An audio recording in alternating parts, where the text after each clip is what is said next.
They told me the worst sounds I'd hear in this war would come from the wounded. Screams from men with no legs, gurgling sobs from punctured lungs. But they were wrong. The worst sounds were the ones that didn't come from the living at all. My name is Margaret Elkins, American Red Cross. I boarded ambulance train number 43-inch September, 1917, just outside of Arras. We were to carry the wounded from the front back toward Rouen. The train had been hastily refitted.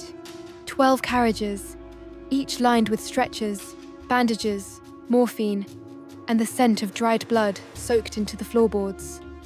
It was a miracle of motion until it wasn't. The first night, I heard it. We had just received 73 wounded men. Shell shock, shrapnel wounds, gangrene. I worked late into the night beside 2 other nurses and a British orderly named Kent.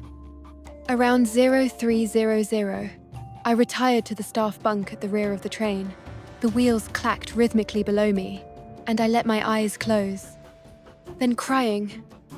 Not weeping, not moaning, but the high-pitched wail of a child. I shot upright.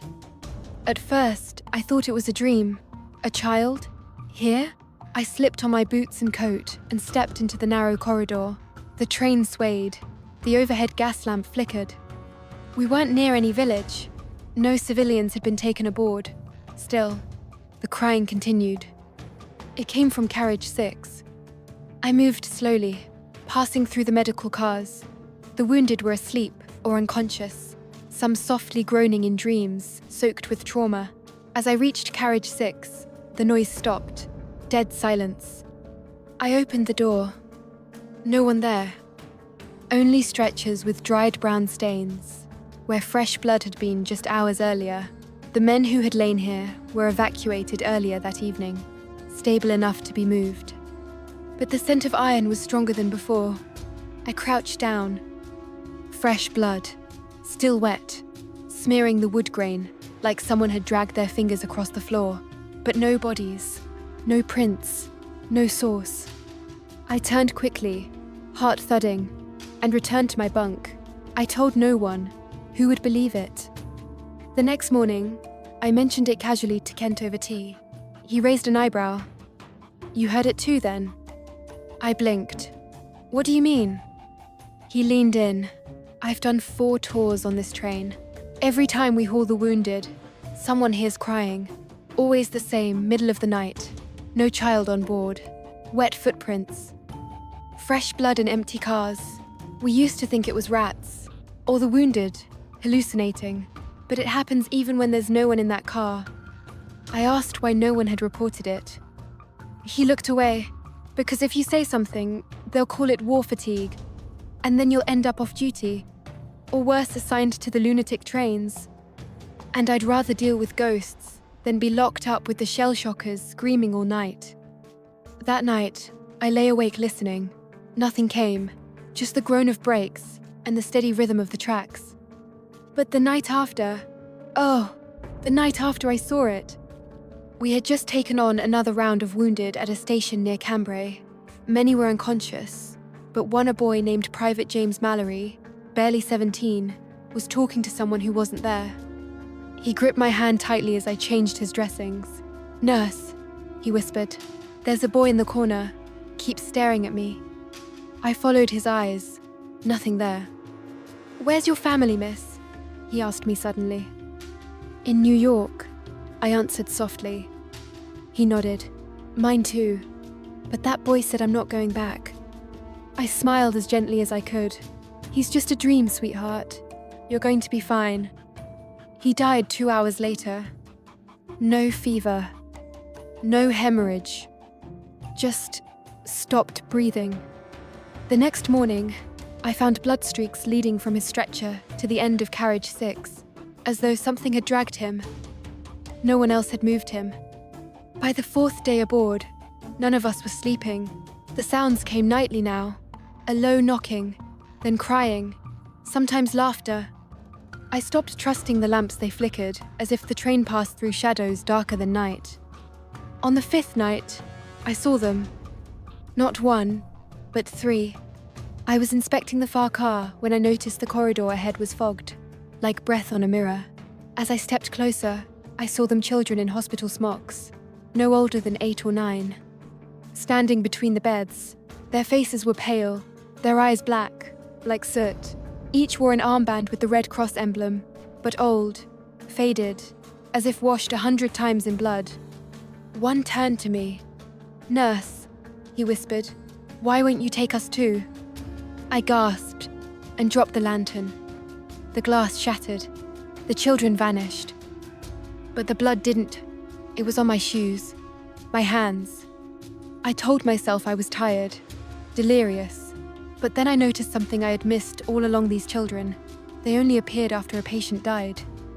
Every time we lost someone, I would later find small footprints, wet with something red, always leading to carriage 6. On the 6th day, I cornered Kent. "What is this train?" I demanded.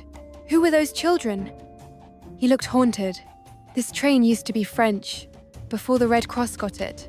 It carried civilians during the retreat from Charleroi. One night in 2014, they packed it with orphans from a bombed orphanage. Germans thought it was carrying weapons. They shelled the tracks. Everyone died, burned, trapped. And the French never reclaimed the train. It sat in a rail yard until the Americans bought it for medical refit. I was speechless. "The old staff used to say the train never runs empty," he added, "even when no one's on board."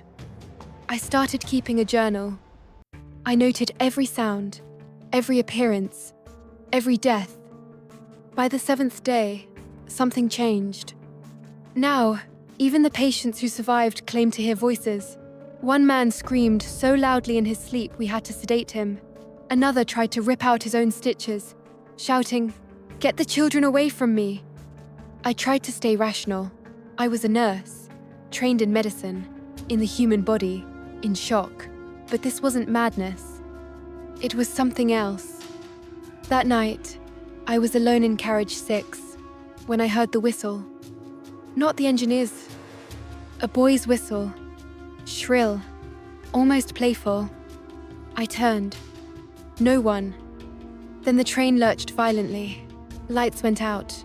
The car went cold, unnaturally cold. I could see my breath, even though it was summer. The door at the end creaked open. And there they were, all of them. 7 or 8 this time. Children, girls, and boys, staring. I wanted to run, to scream, but something in their faces stopped me. Sorrow. Not anger, not malice, just sorrow.